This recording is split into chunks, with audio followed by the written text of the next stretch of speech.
Good afternoon, everyone. My name is Cherise Burden-Stelly, and I am the co-lead of the Research and Political Education team. And I'm so excited to welcome you to our third webinar in the Black Power series, The Role of Culture in Resistance and Revolution. So for those of you who are not familiar, we are the Black Alliance for Peace, and our organization seeks to recapture and redevelop the historic anti-war, anti-imperialist, and pro-peace position of the radical Black movement. So through educational activities, organizing and movement support, organizations and individuals in the Alliance work to oppose both militarized domestic state repression and the politics of destabilization, subversion, and the permanent war agenda of the US states globally. So we have a lot on our program for you today. So I will go ahead and immediately introduce our wonderful, illustrious host for the evening, Erica Caines. Erica Caines is a coordinating committee and outreach team member of the Black Alliance for Peace, as well as an outreach member of the Black Working Class Center Ujima People's Progress Party in Maryland. Caines is the founder of the Liberation Through Reading program, and she is also co-editor of the African Revolutionary blog, Hood Communist. So welcome, Erica. Hi, thank you. So I'm really excited to be here this evening. So I'm gonna go ahead and start.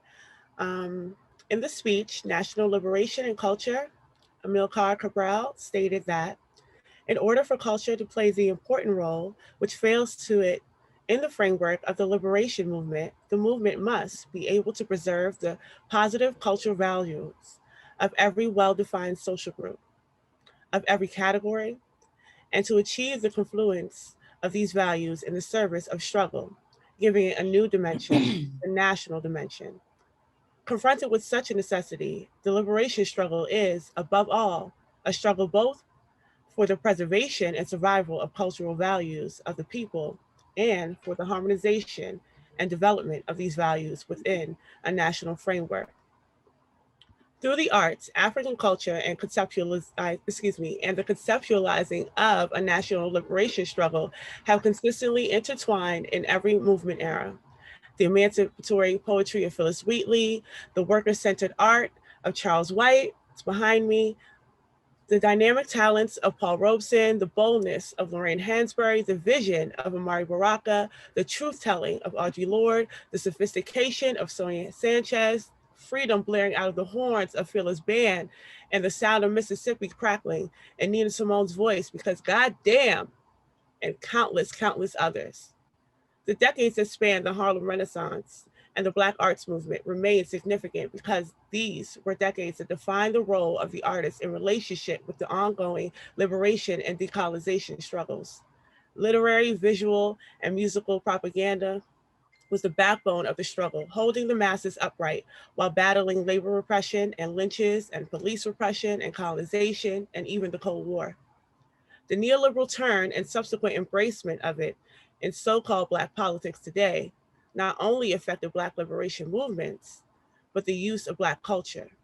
Black art moved away from direct criticisms, encouraging more assimilation. No longer are our people interested in being cultural workers, but creators instead. It is an honor to paint portraits of the Obamas. Black death as a commodity and trauma as profitable, and that is evident in the use of Black culture today. However, on this night, BAP is pushing back. In the same ways this organization has recaptured the anti-war traditions of Black radical movements, we will be recapturing the use of Black culture because just as Tony K. Barbara understood, the role of the artist is to make revolution irresistible. So with that said, I want to introduce Rafiki Morris, a Pan-Africanist, organizer, painter, poet, muralist, mass man, writer, propagandist, and graphic designer. He has been an organizer for the AAPRP since 1967 and is also a member of the Black Alliance for Peace Coordinating Committee and the co-chair of the Maryland Council of Elders.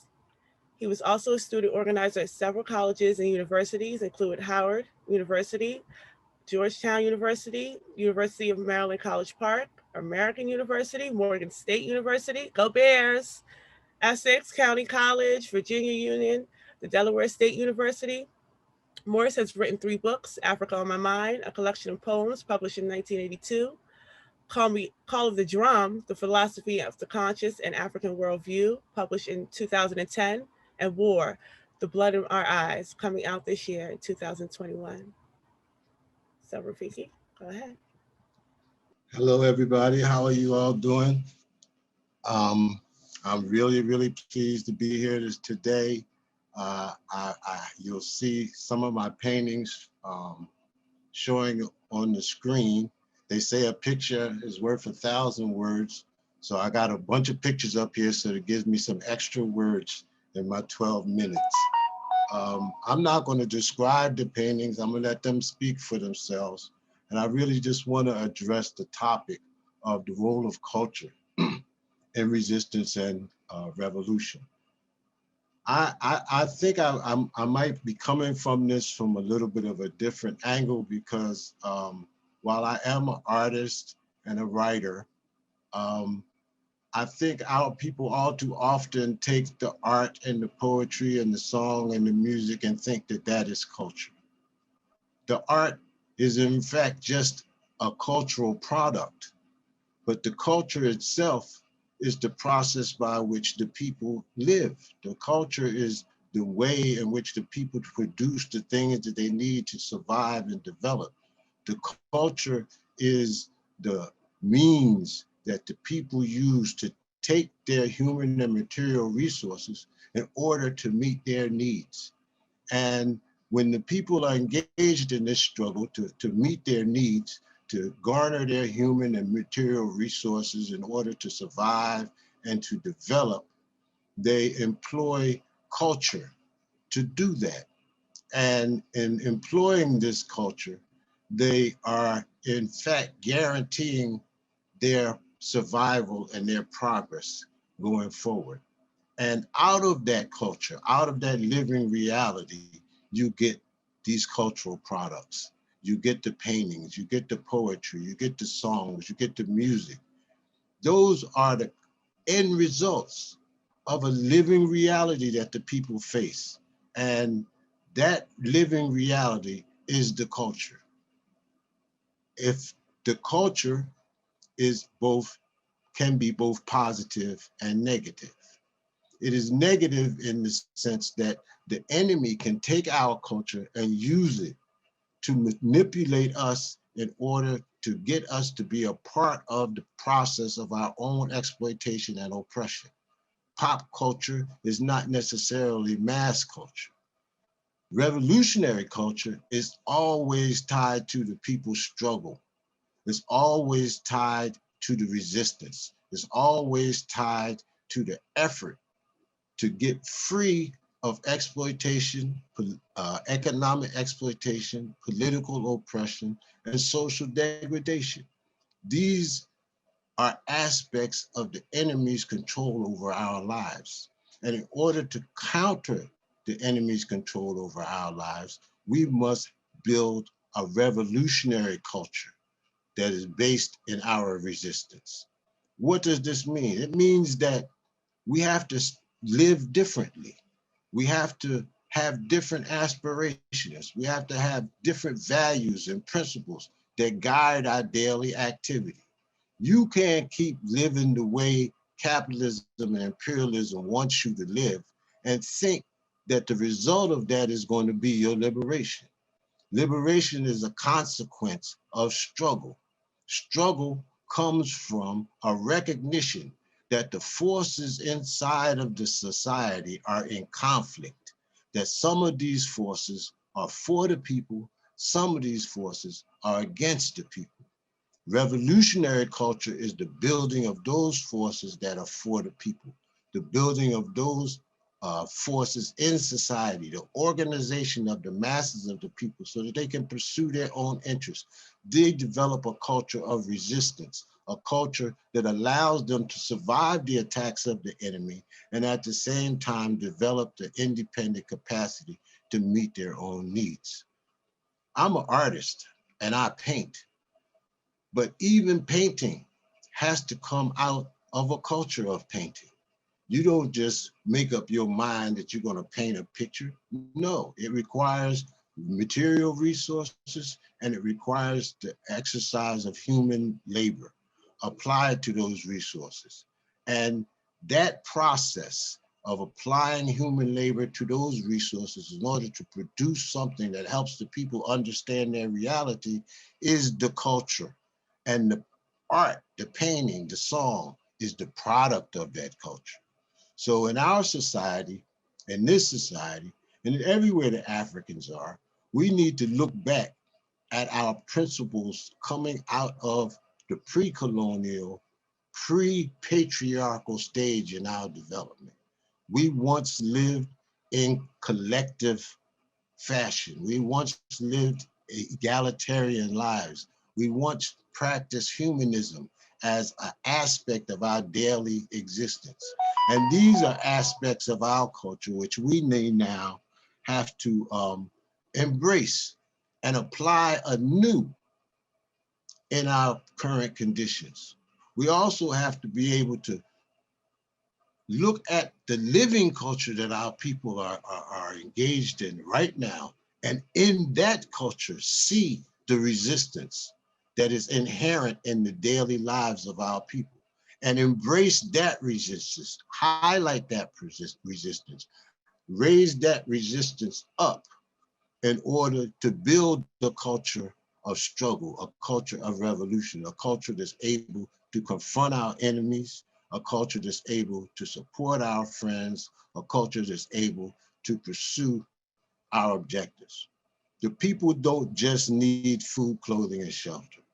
The people also need ideas. The people need joy. The people need a family and community and a vision for the future. These are things that the artist can help highlight for the people, can demonstrate for the people. And they have to do it in conjunction with the people. All art serves somebody's interests. All art serves somebody's objectives. All art serves in this society the interests of some class. So we need culture, we need art coming out of our culture that represents the class of the masses of working people in America, in Africa, in the Caribbean, throughout the world, and highlights the work that the masses of people are doing in order to achieve their own liberation. Revolution is also a cultural product. If you don't have a culture of revolution, if you don't have a culture of resistance, you're not going to have revolutionary ideas, and you're not going to have revolutionary activity. You're not going to be able to confront your enemies, and you're not going to be able to build the kind of society that we want. So when we talk about the role of culture in resistance and the role of culture in revolution, what we're talking about is the role of the daily life of our people in the struggle to achieve their liberation and their independence and to defeat their enemies. The culture of resistance is something that has to be built consciously. It doesn't develop spontaneously. We have to apply our brains to this process, looking at our material conditions and find in our living realities those things which will push our people forward, which will develop our understanding, which will equip us for the struggle that we are engaged in. So this is my understanding of the role of culture. Revolution is in fact an act of culture. Love for the people is an act of culture. Art, poetry, and song can serve the people or it can serve the enemies of the people. If it's going to serve the people, then that means that the people have to build their own revolutionary culture. And out of that culture, generate the art, the songs, the poetry, the dance. It's already there. The people's culture is not just the same as the enemy's culture. The people's culture is real. And so we see the music, we see the art, it's coming out of our reality. What now becomes necessary is the organization of these cultural workers to focus their creative capacities on the direct enemies of our people and on the immediate stages of our revolutionary struggle. We need art that tells us where we are, how we got there, and how we want to go forward. And in order to have that kind of art, again, we have to change the way we're living. We have to change the principles that guide our life and represent the genuine values that speak to the interests of our people. If we speak to these values, if we live these values, if we create based upon these values, then these cultural products that our cultural workers produce will serve our people, will serve our struggle, and will help us lead a new struggle and a new generation of African and world socialist peoples to engage in revolutionary activity. Culture is about a life, and it's about dedicating our lives to the upliftment of our people and living in such a way that that is our prime motive and prime objective. So that's pretty much my presentation, and thank you for having me. I really appreciate this. As an artist, we don't often get to talk about these things and show our art at the same time. So thank you very much. Thank you. Like, wow. I know I tell you all the time, and I probably tell everyone how amazing your art is, but this is the first time I've actually got to see it on full display like this, and I'm just amazed. And I did peep Trinidad in there, so, you know, that made me happy. um, but yeah, that was a wonderful presentation. So thank you so much. Next, I want to introduce Ciara Taylor. And Ciara is the Director of Cultural Strategy with Cold Pink, Women for Peace. Ciara first became politically active in high school in opposition to the Iraq War and has continued organizing around issues pertaining to systematic racism, poverty, militarism, and environmental and spiritual devastation. In 2012, Ciara co-founded the Dream Defenders, a Florida-based youth organization that emerged after the killing of 17-year-old Trayvon Martin. In her time with Dream Defenders, Ciara served as political director and later as the director of political consciousness, leading the organization's leadership development and political education process. So, Ciara, go ahead. Thank you, Erica, and thank you so much for Black Alliance for Peace for having me, and all of those who are supporting behind the scenes with tech. Thank you for holding us down. I am nervous as hell. It's been just quite a week, as y'all have already, as y'all probably know. I wanted to share a poem with you all. It's a way for me to sort of get my nerves out, but also I just wanted to just share this with you all. I think it's important. And then after the poem, Kendall, we can go into the presentation. Thank you so much. So this poem is called For Kids Who Die by Langston Hughes.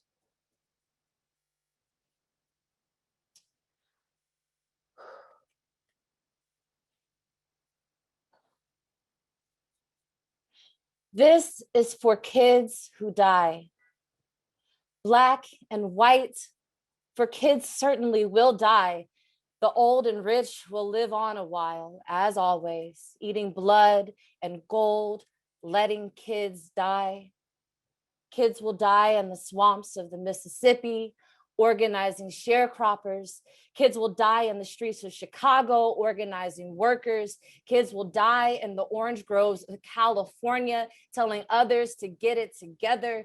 Whites and Filipinos, Negroes and Mexicans, all kinds of kids will die who don't believe in lies and bribes and contentment and a lousy peace. Of course, the wise and learned who pen editorials in the papers, and the gentlemen with the doctor in front of their names, white and black, who make surveys and write books, who will live on weaving words to cover and smother the kids who die. And the sleazy courts and the bribe-reaching police and the blood-loving generals and the money-loving preachers will all raise their hands against the kids who die, beating them with laws and clubs and bayonets and bullets to frighten the people. For the kids who die are like iron on the blood of people, and the old and rich don't want the people to taste the iron of the kids who die. Don't want the people to get wise and to own their power and to believe like Angelo Herndon or to get it together. Listen, kids who die. Maybe now there will be no monument for you except in our hearts. Maybe your bodies will be lost in the swamps or in a prison grave or the potter's field or the rivers where you drowned. But one day, the day will come, you are sure yourselves that it is coming, when the marching of the feet of the masses will raise you for a living monument of love and joy and laughter, and the black hands and the white hands clasped as one, and a song that reaches the sky, the song of life triumphant through the kids who die.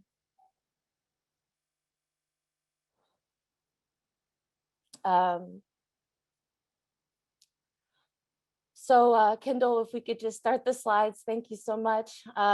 Again, my name is Ciara. I'm based here in Harlem. I've always been a lover of Langston Hughes, and more recently in my political work, learning about the incredible revolutionary role that he has played in the development of not only Black people, but people in struggle everywhere, the poor and dispossessed around the world.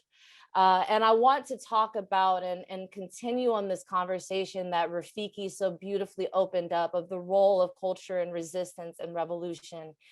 And can we go to the next slide, Kendall?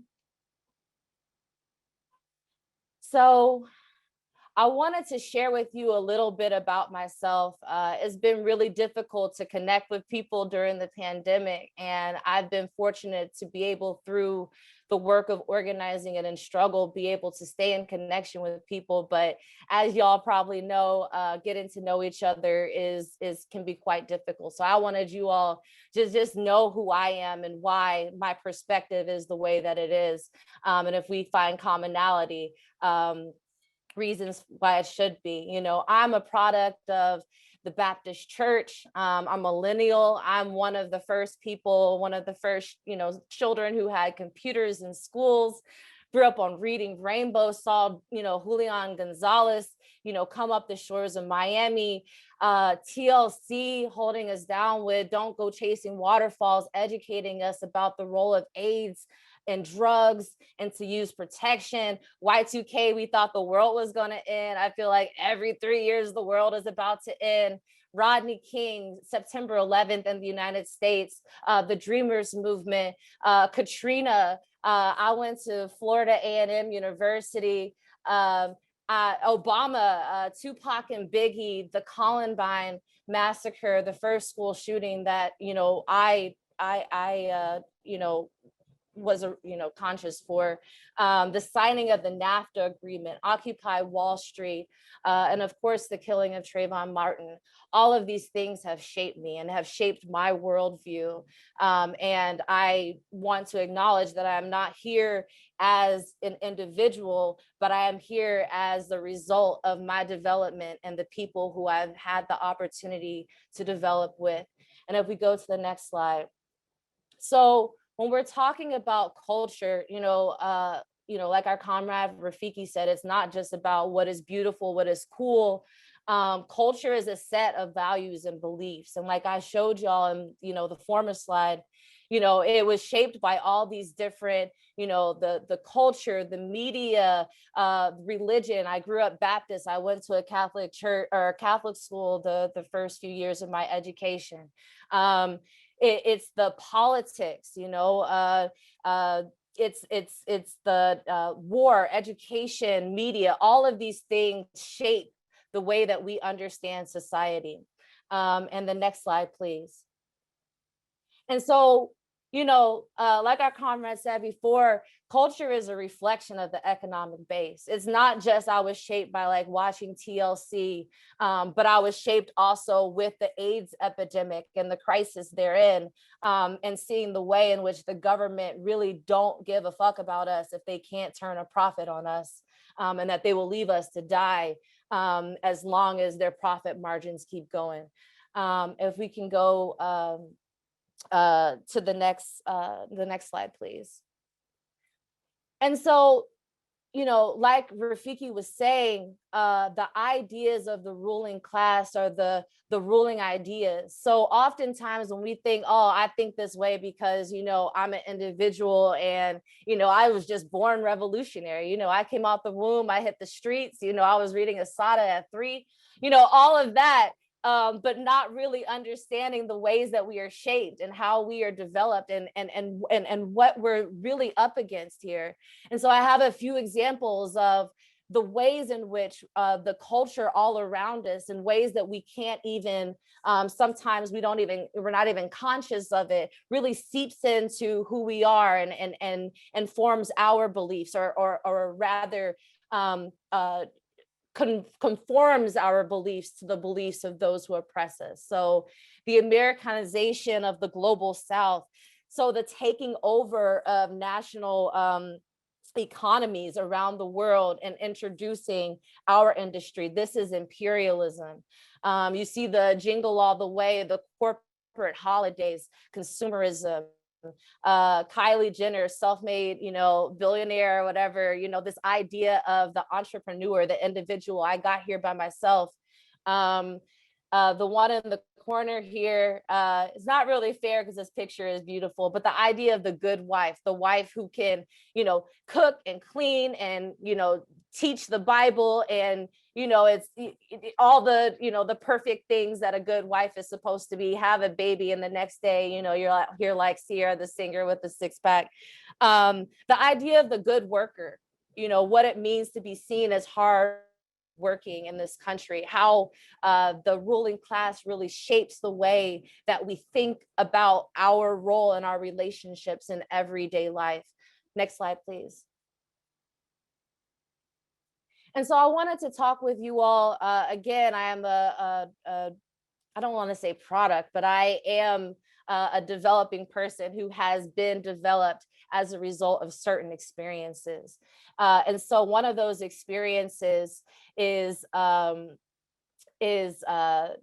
I was able to go to Brazil in 2014 with a delegation of folks who were, rising up in Florida around Trayvon Martin. We also have folks from Ohio, and we learned about this concept called Mystica. And Mystica is, the Portuguese word for it, but we talk about it here in the United States as the spirit of struggle, the spirit of revolutionary struggle. And can we go to the next slide? So where does Mystica come from? So obviously, the spirit of revolutionary struggle, it wasn't just born in Brazil. Actually, the word Mystica the root word comes from mysterium, which is a word in Greek, which means to look at the whole of something, to look at the full development of something. And so Mystica really arose as a practice in the 1960s liberation theology movements within Latin America, when it was illegal to engage in struggle. And so people were able to use the cultural traditions of religion and the organization therein, and the stories to really be able to educate people, to remind us of who we are as a people, as an oppressed people, and that we will not always be oppressed, that we can resist. We've seen Mystica, of course, our comrades in Haiti are rising up right now. We've seen Mystica throughout, the history of revolutionary struggle. Next slide, please. And so Mystica, it's the values and principles, lifting up what are the values and principles of our people, of the 99%. It's the symbols of our struggle. It's the motivation, what keeps us moving. It's our collective vision. Again, it's not about individualism. Organizing revolutionary or revolution is the art of the possible. And that art can only be done with compromise. Like, how can we come to a consistency? How can we build together? How do we create a collective vision that we are able to struggle together? Next slide, please. So why Mystica? Next slide.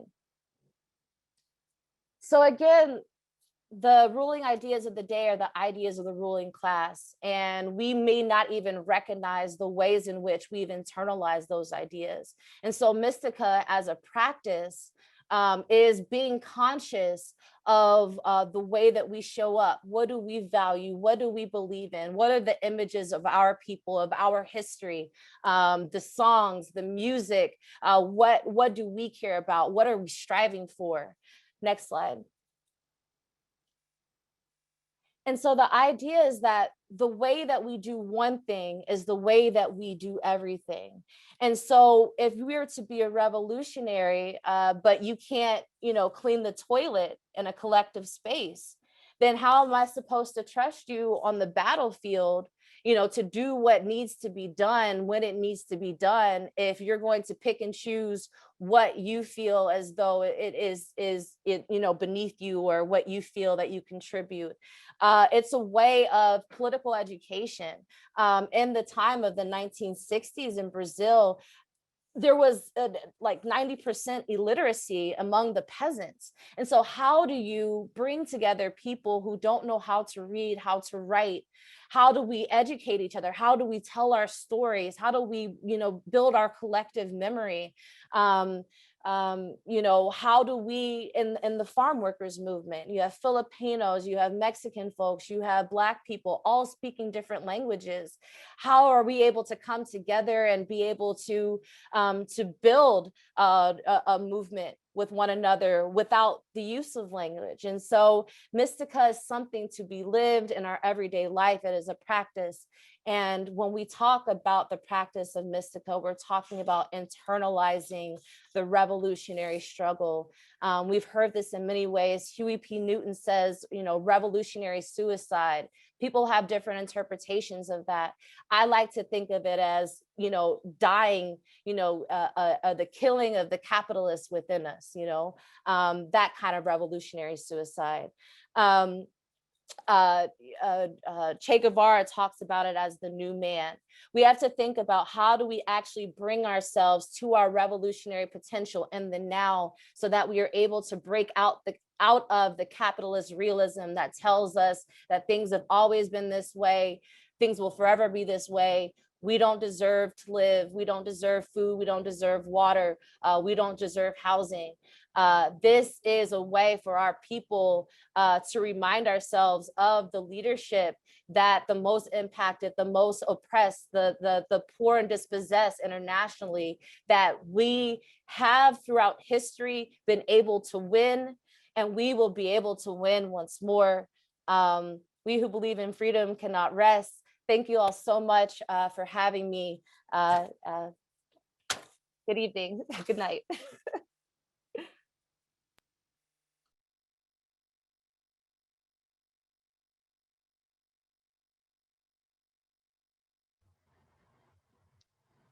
Thank you. That was wonderful. That was the first time I've heard of that concept. So I did enjoy learning about that. So thank you for inviting that into the space. And especially Langston Hughes opening up with that. That was beautiful. So I want to introduce the next speaker, who is Too Black. Some of you may be familiar, but Too Black is a poet, traveling and teaching artist, a public speaker, fusing together historical context, current events, creative practice, and interpersonal interaction on international stages. He has headlined at the historic Nuyorican Poets Cafe in New York City, Princeton University, and Johannesburg Theater in South Africa. Oh, okay. He is currently the host of the Black Myths podcast, which just debuted and premiered on the Black Power Media tonight. So you might want to go check that out. And it's a podcast debunking the bullshit said about Black people. So go ahead, to Black. Thank you, Erica. Thank you for having me here. I'm learning a lot.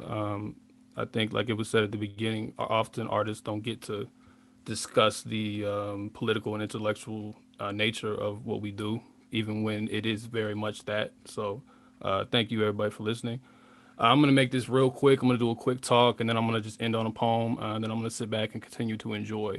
All right, so this talk is called My Presence is a Charity, The Pitfalls of Activist Art. And my presence is a charity is a quote that directly comes from Jay-Z.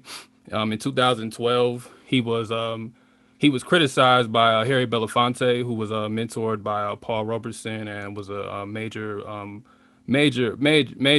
artist involved in the civil rights movement. Took care of Dr. King when nobody else would, and was one of the few from that era that remained, somewhat radical. There's a lot of contradictions, but he remained more radical than most of the people around King. To the point where when Coretta Scott King died, he wasn't even allowed to speak at the funeral because he called Bush a terrorist. So he critiqued Jay-Z, saying, quote, "I think one of the great abuses of this modern time is that we have such high-profile artists, powerful celebrities, but they have turned their back on social responsibility. This goes for Jay-Z and Beyonce, for example." He said, "Give me Bruce Springsteen, and now you're talking." So in response to this, when Jay-Z heard about this in an interview, I remember I was watching this back when it happened, and Jay-Z said in total, "I'm offended by that because, first of all, this is going to sound arrogant, but my presence is charity, just who I am." I'm gonna let y'all sit on that. Just like Obama provides hope, whether he does anything. The hope that he provides for a nation outside of America is enough. Just being who he is.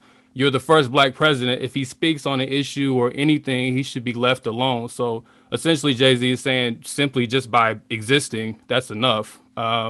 He obviously caught a lot of hell for this. In response, there's a longer story, but we got to keep it quick. In response to this, Harry Belafonte said, "Doing a concert for Barack Obama is not a commitment to Black struggle. That's a very safe elitist zone in which to live out your life. There are things far more deeply rooted that are important to us." So you have this distinction between two different types of artists, and there are others who are even more radical than Belafonte. But Belafonte, in that same interview that he called out Jay-Z, also said that the main enemy is unbridled capitalism. And he's always been staunchly, anti-imperialist, and he's called out, the American imperialism abroad. And he had a particular politic, is what I'm trying to emphasize here.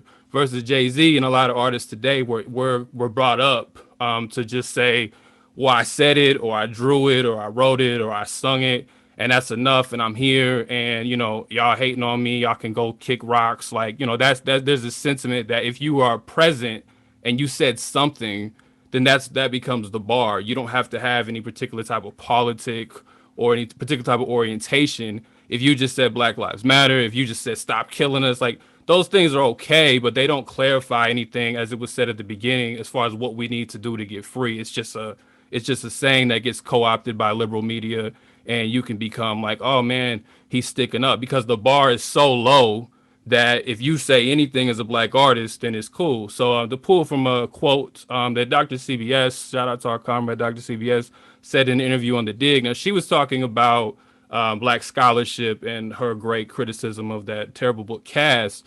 But this quote, I think, applies also to Black artists. She said, "I think if Black people can say bullshit beautifully or compellingly, then we're fine with it. It doesn't necessarily have to be rigorous or correct or historical or reflective of reality." And I think that's even more, I would argue, even more true for Black artists than it is for Black scholars, because at least there's some sense of rigor. But often with Black artists in the mainstream, if you said something about Black life, especially since it's now being commodified, you get awards, you get brought on stage, you get to say whatever. I mean, a great example is Amanda Gorman. I'm not trying to call anybody out individually. I'm just using these people as examples. That poem was just trash, to be honest with you. Like, it lifts up American imperialism. It pushed this idea that we can just progress towards some perfect union, blah, blah, blah, whatever. But she, she sounded articulate. It was moving. She was on a big stage. And I saw people that I thought were radical just, spazzing out about it, just fainting over this poem. And I didn't think it was that good. But again, to her point, and to the point where if you say something, if you just represented Black in a white space or something, there's this sense that you that's the bar, and you don't necessarily have to have any particular type of politic. You can just say you're pro-Black. But the thing about saying pro-Black, I'm not against saying that, but pro-Black means what? It can be defined as anything. Some people think pro-Black is just buying Black, supporting Black businesses, wearing, dashikis once a year at Kwanzaa. Like, there's no clarification of exactly what is the politic. What do you mean? What is the orientation that we as artists need to try to guide our people towards? And this is not to say every Black artist has to be a socialist or has to take, I wish, but everybody has to take a particular stance, but clarify your position.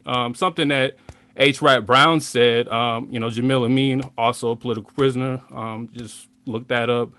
He said in his speech back in the 60s, he said, it's no longer adequate for us to say we're going to have revolution by any means necessary.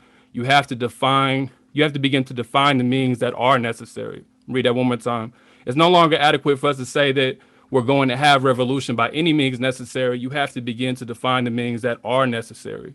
So, and this isn't just on artists. This is also on the people. As it was stated earlier, what artists are doing is just observing, articulating the environment that the resistance, the struggle that all of our people are coming from. But if you can't clarify that, if you can't explain, like, okay, what are we doing? What is the world we want to actually build? And it's just simply stop killing us or Black joy or whatever. It's not going to work. So I'm going to do this poem, and then I'm gonna get out of here because I'm almost on time. And this poem is called First Black, just to kind of connect it with, this was in Hood Communists, when I think back in February when they had a challenge for African Liberation Month.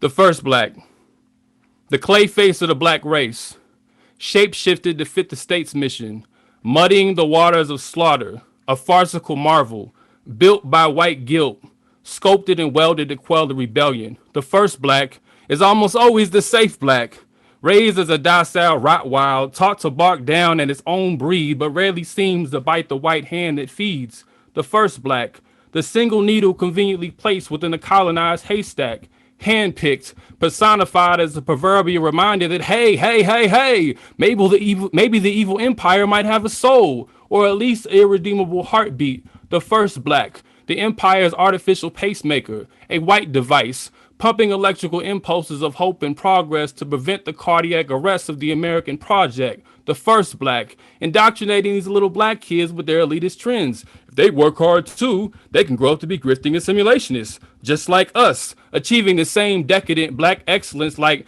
the first Black president to order a drone strike on a wedding night. Change, the first Black billionaire to help gentrify a borough. Brooklyn, stand up, the first Black colonel given a job to train the African Death Squad. AFRICOM, the first Black. When rooting for everybody Black goes wrong, like the first Black mayor authorizing a move bomb, simmering in the inflammable contradictions that the truth spawns. The first Black is the unsavory labeling of genocide and slavery as democracy's marketplace of imperfections, while arrogantly proclaiming, hey, look at our first Black person section. The first Black is not a person, it's a false assertion.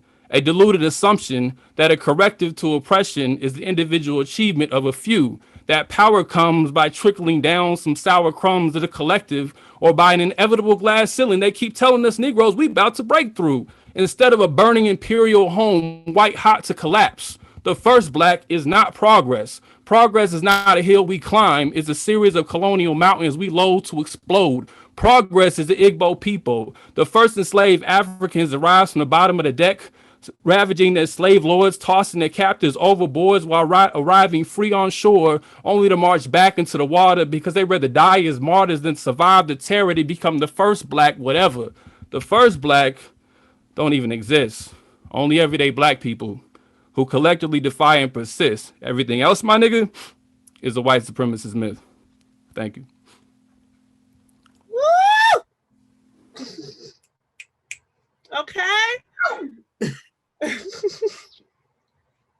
Nah, for real, I really, really, really love that poem. And, you know, on behalf of Hood Communists, we'd like to thank you for blessing us with that poem. It's really dope. Well, I got calmed down from that. That got me kind of hype. It got me kind of hype, and the chat is blowing up. See, everybody's feeling it. So that was really dope. That first section of tonight, fire, from Rafiki's art to the Langston Hughes poem being brought in to Too Black, just blessing us with that. Yeah. So we're gonna get into Q&As now. Right? Is that what we're doing, Sharice, Kendall? That is correct. 10 Cool. minutes, Lego. All right, so Rafiki and Too Black and Ciara, these are some questions that the chat had. So the first question is, how does culture that starts as revolutionary become co-opted or become counter-revolutionary? And I know a few of you spoke to that. If you want to give some more details, either of you. Well, yeah, I don't think the revolutionary culture is ever really co-opted. What gets co-opted are cultural products. So out of the conditions that the people exist, we create stuff. And nobody knows the real process that it took to create that stuff. In other fields, they call that research and development. And they play heavily, and they pay millions of dollars to develop products. So what happens in our community is that the products come out of the organic interaction of the people. And these capitalists with pockets full of money wait to see what pops out. What is the product? And then they co-opt the product. So a lot of times you find they want the art, but not the artist.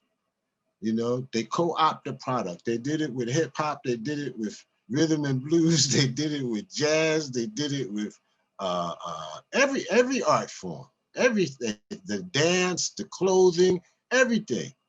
They paid no price to develop them pants that hang off your butt. It was a product of a cultural reality, but they commodified it and then put it on the market and give the impression of being genuine to the culture, when in fact they're just using it to make money. That's how capitalism is. Yeah. So I wanna, because this also kind of plays into that, and maybe Too Black and Ciara might want to speak to it. So if Rafiki is arguing that it's not really a matter of being co-opted, how do we make movies, or how can we make movies and shows and plays, etc., be revolutionary?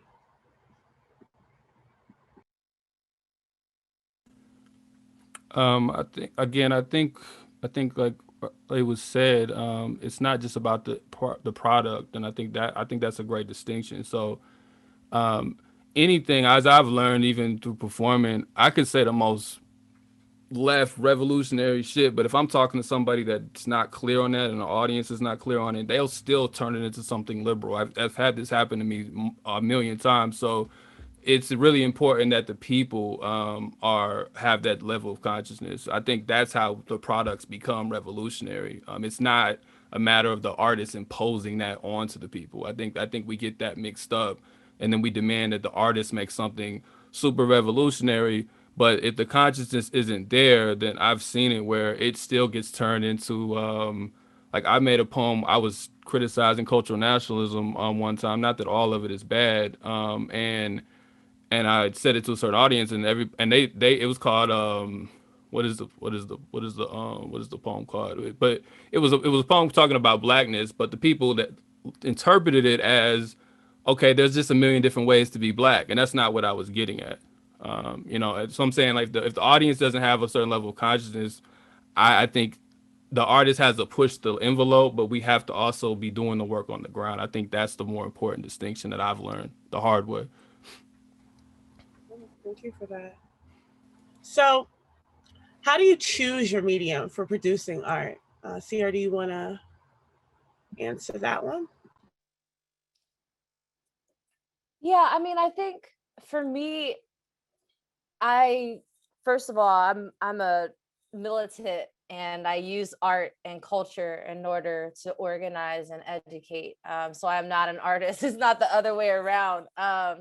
And I don't really choose the medium. For me, it's mostly been out of necessity. Like, I started making music videos because it was a way to connect with folks, you know, visually, being able to pull out different nuances. I think I want to go back to, in terms of what makes art revolutionary. Someone put in the chat, you know, happy birthday to Lenin. And Lenin always said, without revolutionary theory, there can be no revolutionary movement. And when we're talking about revolutionary theory, we're talking about the study of revolutionary history. And I feel like we too often make the mistake of feeling like we're revolutionary because people are retweeting some shit that we said, you know, and it's like, oh shit, this person's so progressive. And it's not fair, you know, to either that person or to society to, you know, put that, like, we have to be revolutionary, you have to be connected, you have to be in an organization, you have to be connected to the people who are most impacted. And so when we're creating revolutionary art, whether it's movie, music, whatever, it has to be in a collective way. I'll close on this. One of my OGs always says, you know, that statue that's like this, the thinking man statue, he's always just like, he's not thinking, he's taking a shit. Because you can't think by yourself. Like, you only have your perspective and your understanding. And so if you want to make revolutionary art, you have to know revolutionary history, and you cannot make revolutionary art by yourself. No, I really love that. I really love that, that perspective. And you know what, that's a good segue for the final question that I want to ask. Well, how do you think having a Black vanguard would be useful or helpful in building a revolutionary culture? So if anyone wants to take a stab at that. So I'll just say I'm a communist. And in my understanding of history, the revolutionary history that I studied is that revolutionary movements are most successful when they're able to unite different sections of the working class. And so I think that what I'm looking for are people who are willing to challenge Wall Street, challenge the capitalist system.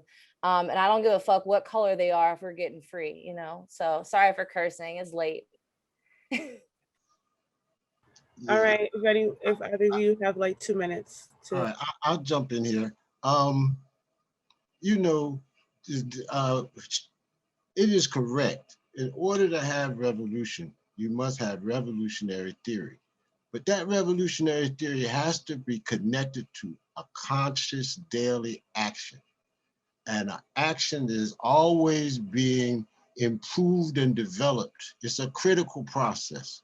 So yes, we need a vanguard, but we have a history and we know a lot of things about revolution that we didn't know before. So we know that a vanguard that is cut off from the base is not going to do. We know a mass that has no cadre is not going to make. We know that the cadre and the mass also have to be connected to a revolutionary leadership and a revolutionary organization. Now, these are objective facts. It doesn't matter what we think about it. This is the reality. And the problem is getting our people to understand these realities and to organize ourselves based on the science of revolution. Revolution is not an accidental thing. It's a conscious product of human thought and action. And as such, it requires human beings, as the sister just said, to get together and to figure it out. And in the absence of that, you can have all the vanguards you want. You ain't going nowhere, you know? Or you could have the greatest mass movement in the world, but it ain't gonna move nothing. Because if the people do not take this cause as their own, then it ain't going nowhere. And that is the product. A revolutionary artist must first be a revolutionary. So thank you, Ciara and Two Black and Rafiki. You guys were awesome. I'm going to introduce Kendall now for Kendall's section.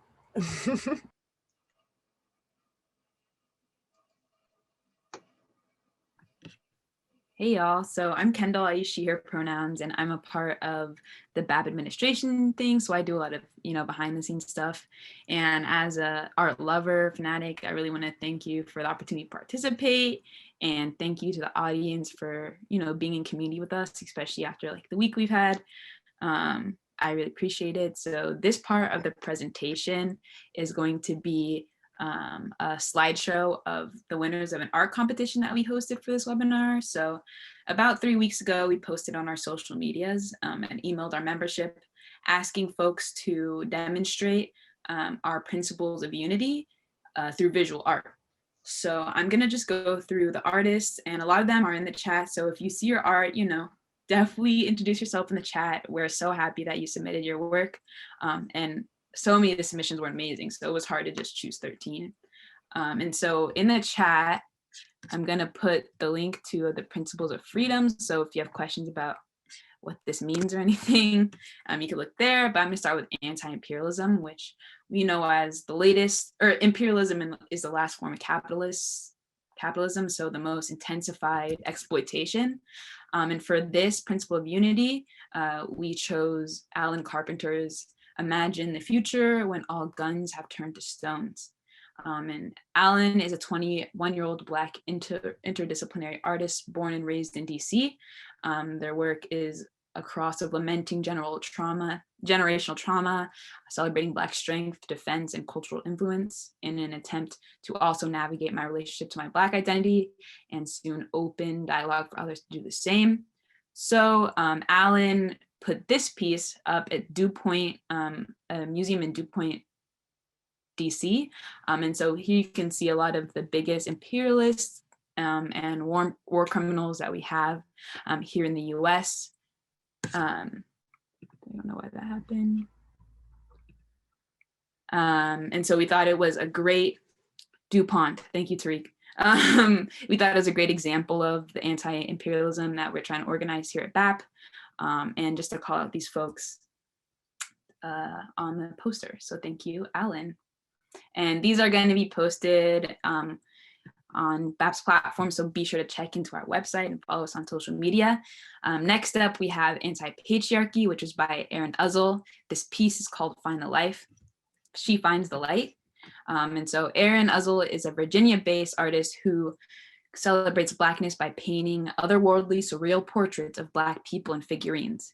He wants to contribute to decolonization by disrupting the predominantly white space and wants to inspire other Black artists to do the same. So Erin, thank you so much for your piece.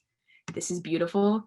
Please shout yourself out in the chat and tell folks where they can find you and see your art. So this is a Black Unity, which was submitted by Tafari Melisiwe, and it was called That Night We Tasted Freedom. He says that this is a protest after Rayshard Brooks in Atlanta. He visited this area and by Wendy's a lot and captured this picture during the protests. Tafari is a freelance photographer based in Chicago, curates Motherland People, a digital platform that explores the lives, experiences, and stories of America's African descendant community. So thank you for your photojournalism and thank you for this piece, Tafari. thank you so much for submitting. Now this was the winner for our Decolonization Principle. This is by Nasir J. Square, and it is called For the People, by the People.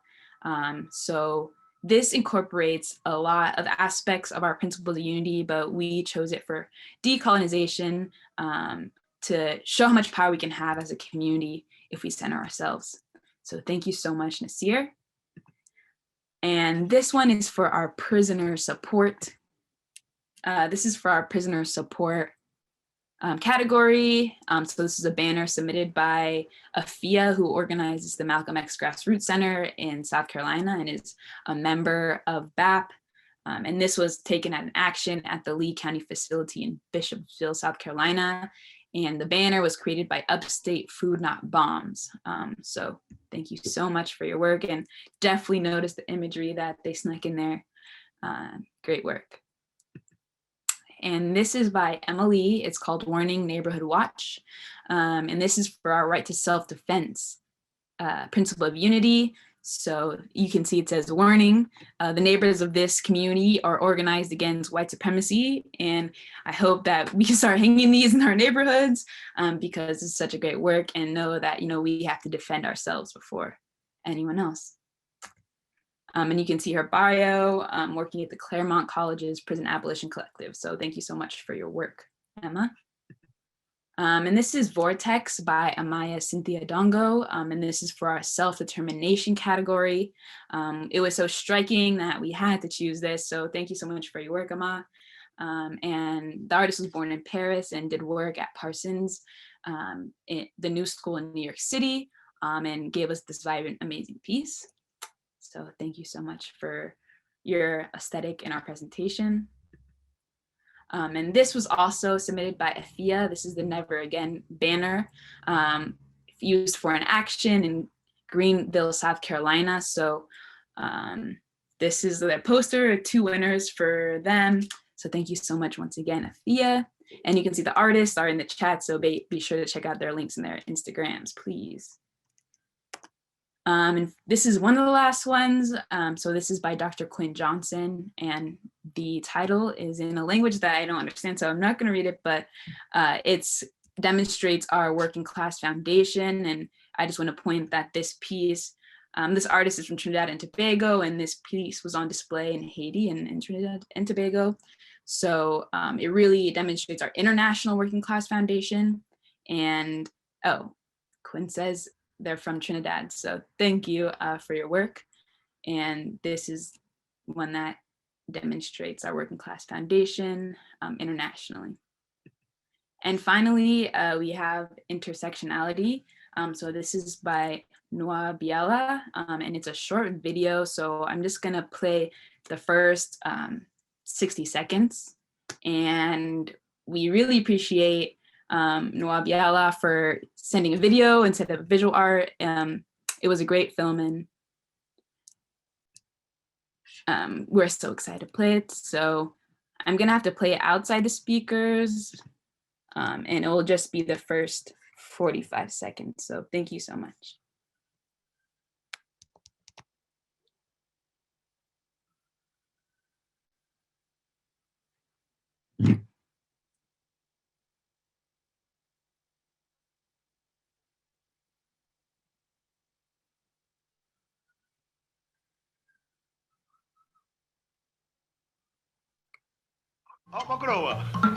He must have several machines.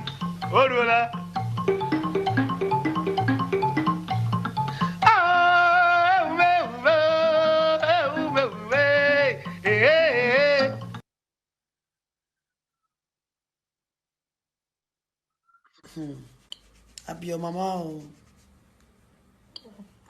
I be your mama. Don't forget to. I'm your mommy.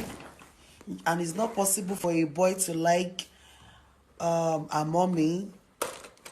I only date your fathers, your forefathers, your grandfathers. So I'm gonna stop the video there. I'm gonna drop the link in the chat right now, but I just really want to take a moment to appreciate, I'm gonna stop my screen share, appreciate all the artists thank you so much for submitting, and I'm dropping the link for Nwabiala's video now. Thank them, thank all the artists, and yeah, I'm so excited for the rest of this webinar.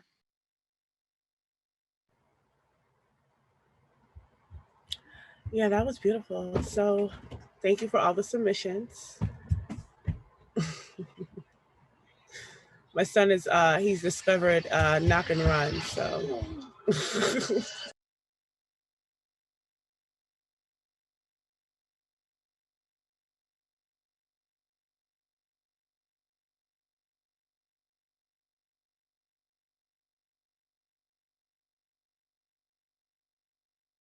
Now I'm in the dark.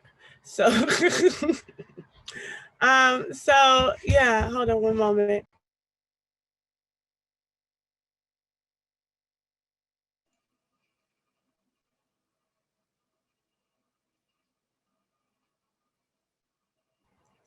All right. So next, our next artist is Solianna Bakili. They're a sophomore political science major at Hampton University and a member of the Black Alliance for Peace. She also writes for her blog, Soli's Take, established in the hopes of finding her Pan-African journalistic voice. So welcome, and go ahead. Peace, everyone. Thank you for the intro, Erica, and thank you, Black Alliance for Peace, for having me. I am Solyana, and I'm very grateful and humbled to be among you all. And for this discussion on the role of culture and radical struggle, I would like to talk about reggae. Before I start, however, I'm going to read a quick quote from How Europe Underdeveloped Africa by Walter Rodney. So he says, "A culture is a total way of life. It embraces what people ate and what they wore, the way they walked and the way they talked, the manner in which they treated death and greeted the newborn." He goes on to say that music and dance had key roles in uncontaminated African society. They were ever present at birth, initiation, marriage, death, as well as at times of recreation. Africa is the continent of drums and percussion. African peoples reached the pinnacle of achievement in that sphere. I chose this quote because I wanted to establish the Pan-African framework from which I will be speaking when talking about reggae. When inquiring to why the development of culture and radical struggle and the development of culture in general is important, I think Walter Rodney answers this thoroughly, right? Rodney says that culture is the way of life. It's what people wore, what they ate, the way they interacted. Culture is what defined those special moments in life, such as birth, marriage, and death, right? Rodney was very intentional in expressing the importance of culture as a component of a people's development in general. And I want to zoom in on the specific part where Rodney says, Africa is the continent of drums and percussion. African people reach the pinnacle of achievement in that sphere.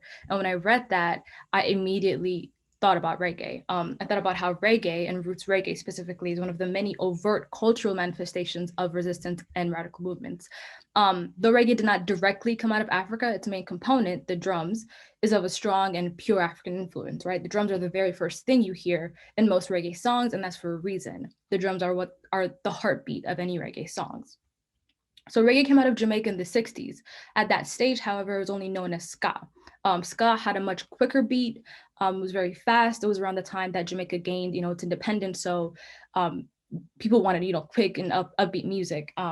It was heavily influenced by American pop music of the time. So basically think like the Temptations if they were Jamaican. By the late 60s and early 70s, however, ska slowed down and became rock steady. This only lasted for a brief moment in Jamaican music history, and then rock steady slowed down even more to become the reggae that we can recognize today. So that's a very brief history on the evolution of reggae. Around this time, however, right, the 70s was when roots reggae really developed as a subgenre of reggae. So roots is defined as a genre that specifically deals with the everyday lives and aspirations of Africans and those in the African diaspora, including the spiritual side of Rastafari, Black liberation, revolution, and the honoring of God called Jah by Rastafarians. So to establish roots reggae as one of the many cultural contributions to African Black resistance and revolutionary struggle, it's crucial to analyze the historical political conditions of the time, specifically in Africa, Jamaica, and the United States. So in the 70s in Africa, right, one of the biggest things going on was decolonizations. By the 70s, a good portion of African countries had only been independent for about a decade. I think 17 countries alone gained independence in 1960, and some were still under colonial rule. So African nations at this stage, and a lot will say even now, were only independent in name. At this stage, classic colonialism ended and neocolonialism took hold, right? And for this, I'll use Kwame Nkrumah's definition of neocolonialism from Neocolonialism, Last Stage of Imperialism. He says, the essence of neocolonialism is that the state which is subject to it is in theory independent and has all the outward trappings of international sovereignty. In reality, its economic system and thus its political policies directed from outside. The only reason independence was given to African nations was because it was no longer profitable for Europe, right? Europe needed to rebrand after World War II. And that rebranding meant to physically leave, but replace themselves with, African leaders they wanted and still maintain the economic situations for their respective former colonies. And this is still in effect today, right? For example, if the English just wanted to stop drinking tea all of a sudden, that would wreak havoc on Kenya's economy. After independence, Africans were suffering under a new form of economic hegemony under neocolonialism, and it's still happening. In the late 60s, early 70s in the US, a lot was also going on. A lot of Black people were growing disillusioned by civil rights laws. It was becoming evident on a mass scale that liberation through legislation was not feasible. This gave rise to the call for radical change, right? Radical movements and ideologies are what the masses of our people wanted. So in 66, the Black Panther Party was founded, right? In 72, the All African People's Revolutionary Party expanded to the US. In 72, the African People's Socialist Party was also founded. Black radical organizations were in high demand, right? In Jamaica, the 70s was also a terrible time. Political violence broke out in the streets of Kingston, and you would get killed because of your political affiliation, right? Even at this point in time, Bob Marley's life, he had an assassination attempt, right? It was a very hectic time. Around this time also was when the Rastafarian movement and faith were beginning to expand and becoming popularized by artists like Bob Marley. So when thinking about the violent political conditions that plagued Africans worldwide, it becomes clear as to why roots reggae developed as a cultural musical manifestation of resistance, right? Africans were suffering at the hands of Babylonian forces, regardless of where they were. Africans wanted and needed music that spoke to and about their plights, right? Africans worldwide needed a border-defying sense of peoplehood, and roots reggae developed out of that need. Roots was one of the earliest cultural examples that emphasized Pan-African solidarity and consciousness. It was because of these violent conditions that Bob Marley said it takes a hungry mob is an angry mob, right? He said it was because of these conditions that it takes a revolution to make a solution. It was an effort to build that crucial united consciousness that Peter Tosh said, don't care where you come from, as long as you're a Black man, you're African. So by the late 80s, the militant and radical fervor that was exemplified with roots died out. Pure roots began to disappear from the sound systems in Jamaica and beyond, and reggae in general became replaced by dancehall. Bands like Steel Pulse and Culture tried to keep the roots sound alive, but they were definitely a minority at that point. There could be a lot of reasons why roots reggae receded the way it did. Some say that it's because of the death of many crucial figures like Bob Marley, Peter Tosh, Joseph Hill, Augustus Pablo, Bunny Wailer just died this year, rest his soul. So there's a lot of reasons, and this is my own take, but I think the overt negative political conditions that made roots reggae a necessary cultural development grew to become very subtle. I think those same political conditions and contexts that led to the development of roots reggae kind of changed, right? Not for the better, but they changed nonetheless. Regardless though, the development and legacy of roots reggae is one of the most important cultural manifestations of resistance in African Black history, period. And to close it off, I'd like to read a quote from Ross and Resistance by Horace Campbell. And I got a lot of quotes going on. So he says, robbed of their language and forcibly tied to the institutions of capital, African peoples developed musical forms which were means of both communication and inspiration. When the planters banned the nocturnal drummings, this African drumming survived the storms of prosecution and repression by taking refuge in the villages and in the spirit of those who kept the memory of Africa alive. As we continue to develop and grow our culture, right, it's our responsibility to keep the memory and legacy of Africa alive. Once again, I'm Soliana, and thank you so much for listening and having me. Soli, the way that Mac and I were just standing you in our little text just now, like, why? She's going off. So that was wonderful. That was really great. And thank you for that. And I definitely have to get Roster Resistance. Definitely. So I am so grateful for that. All right, so our next speaker. Our next panelist is Fatima Warner, but some of you may know them as Noname.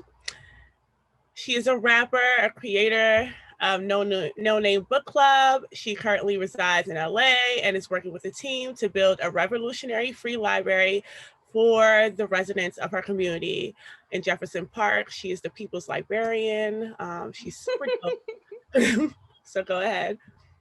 Okay. Hello, everybody. I am so grateful and happy to be here. This was incredible. I am very nervous. It's been a minute since I have performed the pandemic. But yes, everybody was so beautiful, and I'm like, I have my notes here. I just took so many notes. Okay. Let me see. I'm rambling. So I'm just going to start off with a poem, and then I'm going to do a verse from a song that I wrote on my last album. Okay. This is called Boogeyman. I want to mourn like we used to, casket jumping, the choir chanting like the devil in a holy place. A burial ground sells a ticket for $8.99. Blue dress on vanity, movie star Brianna, don't resist her becoming, swallowed up by the state. And my granny's kitchen table, dark body is always worth the price here, always a meal next to the dead. It's hot, and we like it hot. So we spectacle the body, infantilize every dirty cop. So we think peace till the peace come in. The white left still a liberal. We say, please come in. Who keep the cigarillo burning from the end to end? The whole block hood poor. What's a slave to them? A tax-paying socialist, that's a grave to him. Or what's a grave to me? I'm a grave to me. I want to mourn like I used to. Bruce, heavy comedy. Political blood economy, the water is satire. No baptism here. Rap chandelier reflect dead for money. Stage Grammy white crowd don't resist becoming theirs. Always. Diddy said assimilate, niggas said how high. Meanwhile, the flowers on my block are policed. Some call encampment, others say captive lake, a body contained, bouncing between earth and mysticism. Capitalism can't be this real, gotta be Bible fable. Rich colony and Oprah cable TV, gotta be one or the other. Porch monkey or porch monkey for hire. Who gonna be free, Sambo, me? An ocean opening myself up to reveal the bottom where they keep us? White man read Marx, think he's holy now? He's not. He's them. I'm them. So that was that. And this is my song from my album Room 25. It's like the last song on my project. It's self-entitled. It's called No Name. No name for people to call small and colonize optimism. No name for inmate registries. If they put me in prison, I sold the answers in linen. Phantom under the thread. Tandem riding in cities where niggas scared of the feds. There's a ghost on my bike. Say he laid with a bullet. Rewrote the scriptures for living in all the ways that he couldn't. Gave up the profit for pennies. No taste in mystery. Put in what labels asked me to sign. Say my name don't exist. So many names don't exist. Moved into Inglewood and the trauma came with the rent. Only worldly possession I have is life. Only room that I died in was 25. What's an eye for an eye when niggas won't love you back, when medicine's overtaxed? No name look like you. No name for private corporations to send emails to, because when we walk into heaven, nobody's name gonna exist. Just boundless movement for joy, nakedness, radiance. Yeah, so that is that. I'm just, I think thinking about culture, I'm thinking about Black culture, I'm thinking about community and where I come from. And so I'm very grateful to be a part of this space. I'm not gonna lie to you guys, it's been very hard the past couple days. It has been a constant stream of death, of Black death, of mourning. And so I'm in a very weird place. So I'm just, all that to say, sorry I'm rambling, but I'm just grateful to be here in a safe space with you guys, because it has been, I've been alone and it's been hard. I'm just being honest. Speaking about culture, one thing that I've been thinking about, especially when it comes to revolutionary culture, is the fact that Black culture exists underneath the umbrella of the larger culture of settler colonialism, the larger culture of white supremacy. And so unfortunately, elements of our culture have adopted the principles of the dominant culture. And when I'm thinking about Black culture, I'm thinking about what Rafiki says, he said earlier, art is a cultural product. I'm an artist. I make cultural products, specifically hip hop. And I think hip hop is one of the biggest cultural products that is coming out of America, whether that be from the dominant culture or just from Black culture generally. Like hip hop is an export that is globally, you know, traveling around the world. And so it's sad to me that hip hop culture has been completely corporatized and commodified by white supremacists and folks who are only seeking to make money off of what is, you know, Black imagery, black life, Black experiences. And it's sad because Black culture is revolutionary culture. When we're looking at history, when we're looking at Haiti, when we're looking at Mozambique and all of the revolutionary struggles that have existed across the diaspora. But in order for people to make profit, that is what our culture has been turned into. It's been, you know, hip hop is now a vehicle to for people to sort of export the most egregious and most disgusting elements of colonial society and its culture: patriarchy, individualism, greed, violence, you know, grotesque violence. There's so much more that exists within our communities culturally that is not represented in our art and in our cultural products. And so thinking about, you know, my role in creating, I'm always trying to push for you know, anti-imperialist and revolutionary culture in the art, but as well, I still understand that if that isn't, I don't know. I hate to keep quoting Rafiki, but I've been thinking about things that he said throughout this talk, and he says, a revolutionary artist must first be a revolutionary. And I'm thinking like, okay, cool. As a hip hop artist, how can I do that if Black culture in America has almost damn near been you know, like completely isolated from its more historical understandings of that type of culture? Or at least, you know, I mean, we're revolutionary in Black Alliance for Peace, but in terms of just what the dominant culture is doing now, that's not there. So like, how can I be a revolutionary artist when I think, you know, I'm informed by the outer culture? I don't know if that makes sense, but that's what I've been thinking about a lot. Like I'm trying to push it in my art, but it's also like, if I'm not informed by an outside culture giving me that, it's very hard. You know, obviously I have a community, so it's easier for me, but like my homies who rap and other artists who are in this rap space, especially like more popular artists, they are getting their cues from the culture, like the dominant culture, which is not revolutionary, which is hyper capitalist and hyper individualist. So maybe that's just, I don't even know if my talk can have an open question. I'm also keeping the time. But that's something that I've been thinking a lot about. And yeah, I think unfortunately a lot of what we understand to be pro-Black and Black culture is like, all right, it's like what Two Black said, like, all right, let's buy back the block, you know, which is like, to me, that's colonial culture. Like that's a colonial idea, to be like, I'm about to buy indigenous land as if we have claim to this land.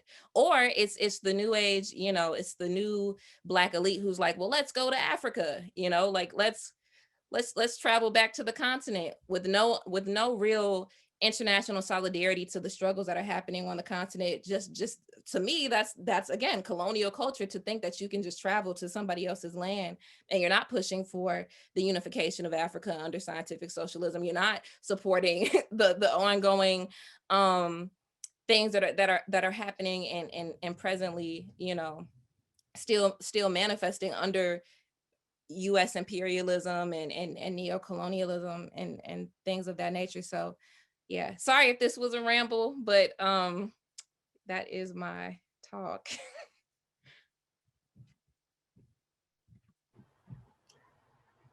No, that was not a ramble. I think that clarified a lot for a lot of people that do have those questions about what does it mean to be an actual artist in the industry holding these politics, especially the ways in which it's not a popular politic, it's not the dominant politic in the industry. But yeah, but as long as you understand like the space and, you know, Black Alliance for Peace is like a home base for you and we got you. So they're not about to bully you on Twitter. But yeah, I was deeply appreciative of that. And stream Rainforest, please, y'all. You know, support. And so the next and final panelist is someone I deeply, deeply, deeply adore, who inspired me to wear this shirt today, to bring a little Mississippi into the space. Ms. Jaribu Hill. She is the founder of the Mississippi Workers Center for Human Rights and the Southern Human Rights Organizers Conference, and is the human rights attorney and a veteran community organizer. She's the former director of CCR South, and during her tenure, won a permanent judgment against the Christian Knights of the Ku Klux Klan in Columbia, South Carolina. She is the LDF cooperating attorney and serves as the local counsel in a school desegregation lawsuit against Western Line School District in Greenville, Mississippi. She's an international human rights spokesperson, a dope one at that, and a cultural artist. Jaribu serves as a member of the board of directors for the, is it the NOS Foundation? She is a special master of mental commitments in the Chancery Court of Washington County, Mississippi, and former municipal judge for the city of Hollandale, Mississippi. Hill is the author of Knowledge is Power, a Know Your Rights Manual, and the co-author of the Black College Guide. She is published in various law journals, periodicals, and reviews, including the Southern University Law Review and Black Scholar. She is a featured commentator on the acclaimed TV series Murder in the Black and White, produced by Keith Beauchamp. And Jaribu also hosts Talking Rights with Jaribu on WDSV 91.9 FM, a community-based radio station in Mississippi Delta. She is the former Skaden Fellow and the first alum to receive the Dean's Medal at CUNY Law, class of 95. She's the co-founder and performed with the singing duo Serious Business. She's a poet and an actress with the Mari Baraka's Spirit House Movers in Newark, New Jersey. And she is dope and I adore her. So go ahead. Thank you, Erica. Thank you so much. That just, that resume just really shows how old I am and how long I've been at this. Doesn't necessarily mean that I can even touch most of what I've seen and heard. Oh my goodness, Rafiki, Ciara, Noname, Sister Noname, awesome, incredible. I don't know what to say. I am just, I'm vocally paralyzed. I really am. I got to shake it off, but I bow down to you, young people, young revolutionaries, intentional revolutionaries. I bow down to you in homage and respect and just want to be like you. And I know that's a reverse because most times people think when you're young, you want to be like that older person if the person is a revolutionary. Now, if the person is backwards as hell, don't aspire to be like them just because they're old. Because being old doesn't necessarily make you a revolutionary. Obviously, we know that that's true, but I've heard some incredible things. And like Sister Noname, I took notes also. I was writing notes all alongside my little prepared talk. I was writing notes, trying to get myself centered to really, really just co-sign and high five all that has been said. So I wanted to offer a brief sort of, it's a song, but it's actually a parody on My Country 'Tis. I want to share this with you, and it was written by a former enslaved African anonymously, and it is part of the colonized collection at Broadside on the campus of Brown University. Go figure. It's one of those collection items where you can find these lyrics. My country, 'tis of thee, dark land of slavery. For thee I weep, land where the slave has sighed, and where he toiled and died to serve a tyrant's pride. For thee I weep. We have not forgotten the market square, malignant commerce in our flesh, huddled like desolate sheep, tumult of boisterous haggling. We waited the dreadful moment of dispersal. One by one, we climbed the auction block, naked in an alien land. Pauli Murray, Dark Testament, verse 6. You lied to me all these years, told me to wash and clean my ears, talk real fine, dress like a lady. You stopped calling me Sister Sadie, Mississippi goddamn Nina Simone. The liberal frames employed by class and race traitors, climbing up the mountain, climbing up the hill, to get up to the top, to kiss the slave master's ass, to praise the founding fathers, to wear Prada and get an Oprah ring, a brass ring through your swollen up nose because you're ashamed of who you really are. And already packaged, wrapped in cellophane, ready to go, showing young people what they can be when they grow up, showing what young people what they should be when they grow up. To be what? To be what? To be grateful to the oppressor, to be grateful to the master, to be grateful to the auctioneer, to be grateful to the block of splintered wood, to be grateful for the shackles worn by all those who were never freed, whose graves are at the bottom of the ocean. You lied to me all these years, told me to wash and clean my ears, talk real fine, dress like a lady.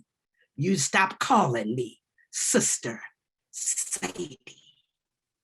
Liberal frames employed by class and race traitors hold up the blood-stained banner of a vicious, life-taking, life-stealing status quo. A message in the music. The OJ's got it right. There is a message in the music. There's a message in the song. As the slain revolutionary leader of Guinea-Bissau, Amilcar Cabral said, culture is the seed of resistance. It is also defense. Liberation songs, fiery slogans, chants to action, spitfire poetry like we've heard tonight, warrior rhymes from pens dripping with the blood and sweat of the sufferers. The Black poem that we heard speaks to the Blackness that we have to wrestle back. We have to make sure that we safeguard and protect not just our Black skin, but the very essence of our souls as Black people. For the sufferers who wrote these fiery poems and warrior rhymes from pens dripping with the blood and sweat of the sufferers, who rose up to overthrow their conquerors and captors. These songs and poems and warrior words have always provided the fuel and fervor needed to stand firm and fight on. Field hollers, signal dirges, hymns of sorrow and redemption provided instructions for our ancestors who meant to be free. From gospel to jazz to blues to R&B to hip hop to reggae, to all forms wrestled away from us and renamed. It is this song, this freedom melody that is and will always be our truest expression of how it feels to be free.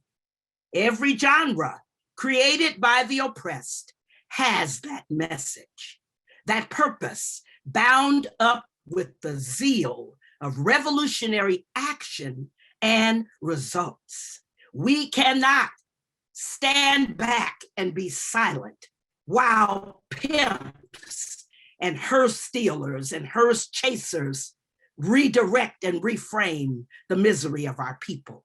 We cannot stand back and justify people who buy real estate and live the life of a capitalist pig and then say they're radical. We cannot justify that type of schizophrenia that confuses our people. Which way do we go? Which way do we go? First, Jay-Z is talking about the importance of Black people owning their own businesses and then investing in ankle shackles with Van Jones, who's confused. We don't know which way to turn when these folks who we're supposed to look up to offer these confused liberal frames that are so dangerous. And we have to be able to be clear and stand firm. We cannot water down or whittle down our resolve. We have to be clear at all times. We cannot be unclear. We cannot study the movement without studying the culture, as Rafiki said earlier. We cannot fully comprehend the steadfast resistance that sustained us then and now without embracing the culture in all its forms. It is not the culture of oppression or defeat. It is not the culture of capitulation or surrender. It is not the culture of resignation or collaboration. It is not the culture of assimilation or accommodation or capitalist greed. It is not the culture of obedience. No matter what happens to us, we bow down and forgive and obey. It is not that culture. That is not the culture of resistance. It is the culture of defiance. It is the culture of being recalcitrant and difficult, no matter what they come at with us. It is the culture of no compromise, no retreat, no surrender. You lied to me all these years, told me to wash and clean my ears. Talk real fine, dress like a lady, you'd stop calling me Sister Sadie. No matter how hard the struggle is, we will win it. We will win it, and some of us will be ancestors by the time the victory is won, and we will shout from the rafters where we will reside and look down and say, they did it, they did it, they did it. They didn't go for the okie doke. They didn't do the Cadillac commercial or become pimps or whores for the oppressor. They stood firm. They did what Fannie Lou Hamer told us to do. They upset the apple cart. They made the oppressors uncomfortable every time they entered the room. They changed the bathroom habits of the oppressors.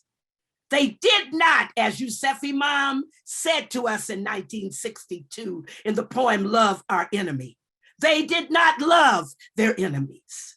They did not forgive all that has been done to our people, all the sacrifices that have been made, all the people, all of our brothers and sisters, our children who lay in pools of blood. And yes, there was a verdict ×3 yesterday. Yes, there was a verdict ×3, but that does not end it for us.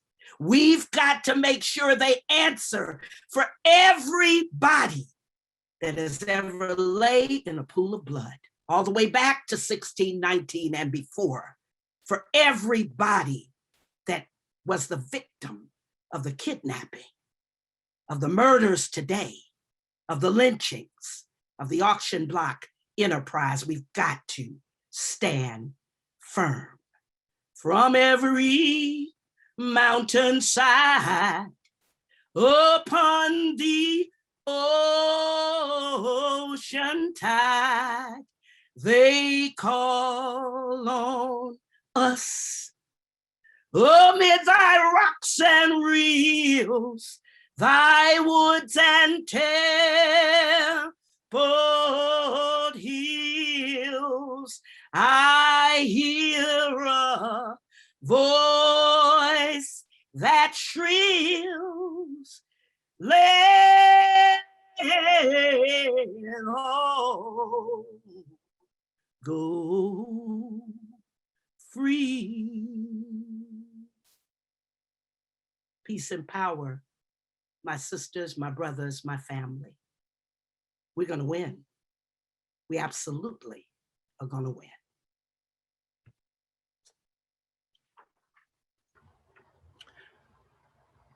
I don't I don't even know what to say. Yeah. Thank you so much for that, Jaribu. Wow. No compromise, no retreat. Yeah, that was beautiful. That was really beautiful, Jaribu. Thank you so much for that. That was very moving. So now we're going to do the Q&A, but I'm only going to ask 2 questions. So if Noname, Jaribu, and Soliana, you each can take a stab at the questions, or one could answer. But the first question, I think was spoken about a little bit, but as artists, or as cultural workers, or people who engage in art, some people may say that having critiques of other artists invalidate your own work. Do you think that this line of thinking applies to revolutionary artists specifically, or is this something that we can also see happening in the movement?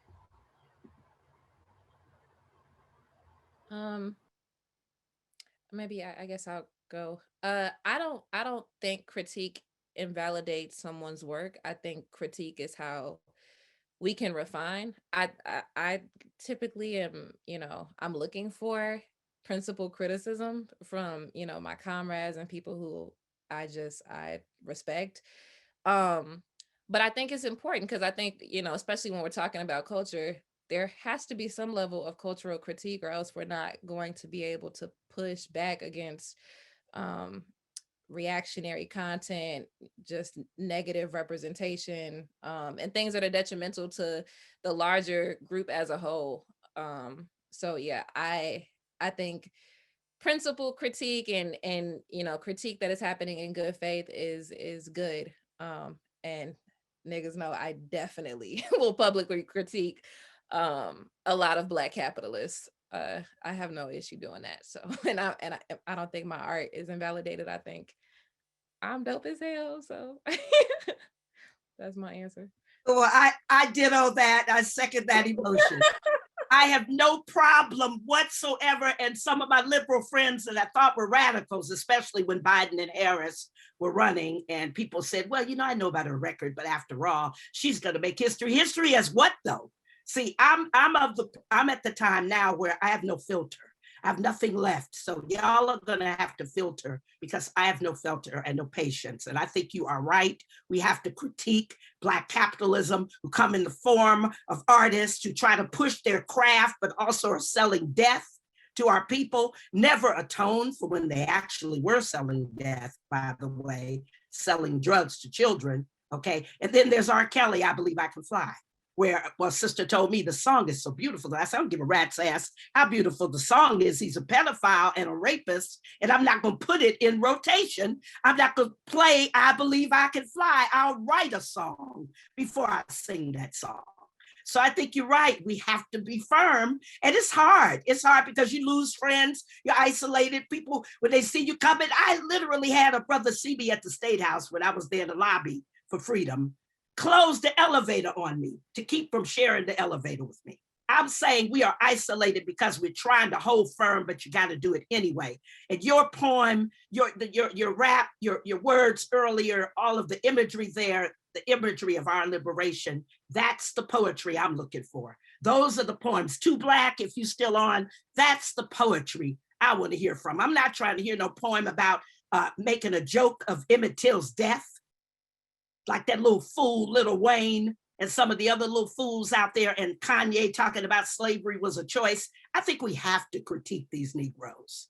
And we got to critique them no matter who's listening to them. We have to critique them. And one last thing, at Christmas dinner, I'm sitting at the table with my family, and I try to be cool because, there's other folks around, and I don't want to alienate people and run them away from the table. But truth came from the mouth of a babe.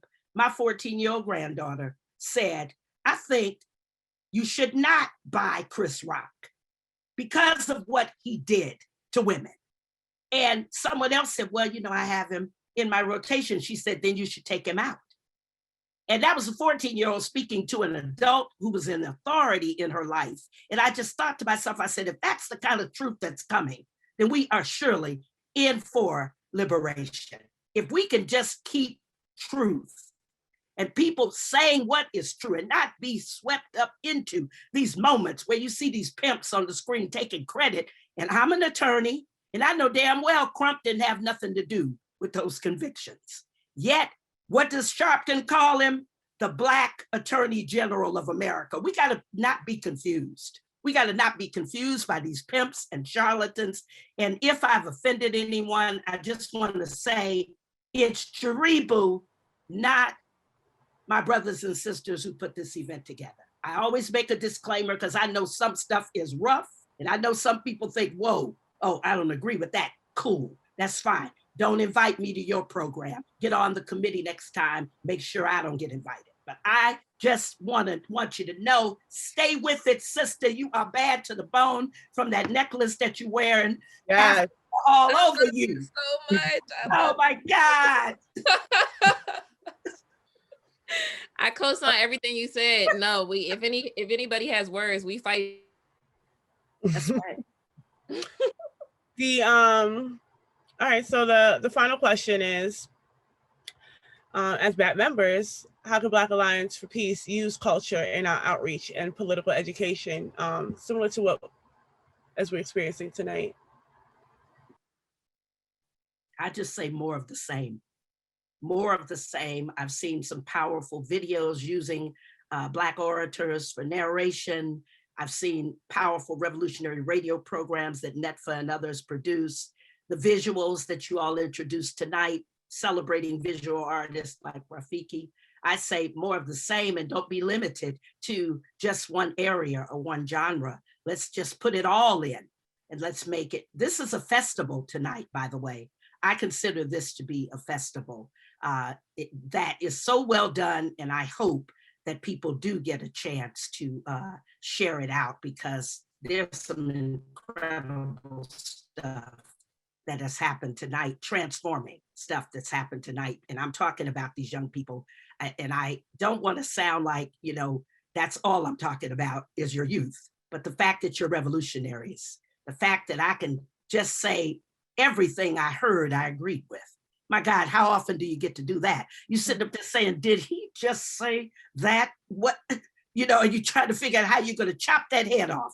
But you all just really, and I want you to know, Ajamu is also a cultural artist. Now, he is not a singer, okay? But many a program that I've been on, from when he commandeered some space in Amnesty International, and we came up with the Workestra. And I remember when we were doing the poetry and I had him dressed in black and I told him take their shoes off. He said, well, we got to take our shoes off. Black people always got to be barefoot. I said, bro, just take your shoes off. We're in a spiritual space. But no, he has put together every program that I've seen him do. Culture has been a part of it. And I took my lead from that, my example from him. When we started SHROC, we have a cultural explosion inside the Southern Human Rights Organizers Conference where we have showcased some bad artists. And I'm just thinking, y'all better get ready for the invites because they're coming for SHROC 2021. And I just want to say one last quick thing. Ajamu Baraka, okay? Hashtag Ajamu Baraka. All right, brother, okay? Hashtag to you. Thank you so much. Yeah, well, we are closing now. We're coming to an end. So I do want to offer this. It's not my own poetry, but it is Assata Shakur's, her affirmation poem. That I want to just leave everyone with. So, I believe in the living. Hold on 1 second. Much better. I believe in the living. I believe in a spectrum of better days and gummer people. I believe in sunshine, in windmills and waterfalls, tricycles and rocking chairs. I believe the seeds that grow into sprouts and sprouts grow into trees. I believe in the magic of the hands and in the wisdom of the eyes. I believe in rain and tears and in the blood of infinity. I believe in life, and I have seen the death parade march through the torso of the earth, sculpting mud bodies in its path. I have seen the destruction of the daylight and seen bloodthirsty maggots prayed to and saluted. I have seen the kind become the blind and the blind become the vine in one easy lesson. I have walked on cut glass. I have eaten crow and blundered bread and breathed the stench of indifference. I have been locked by the lawless, handcuffed by the haters, gagged by the greedy. And if I know anything at all, it's that a wall is just a wall and nothing more. It can be broken down. I believe in the living. I believe in birth. I believe in the sweat of love and in the fire of truth. And I believe that a lost ship steered by tired, seasick sailors can still be guided home to port. So I want to thank you all for joining the Black Alliance for Peace tonight for our webinar Culture. And I'd like to thank all the panelists that brought their fantastic presentations. And this was one of my favorite webinars. And Zion's ready to go.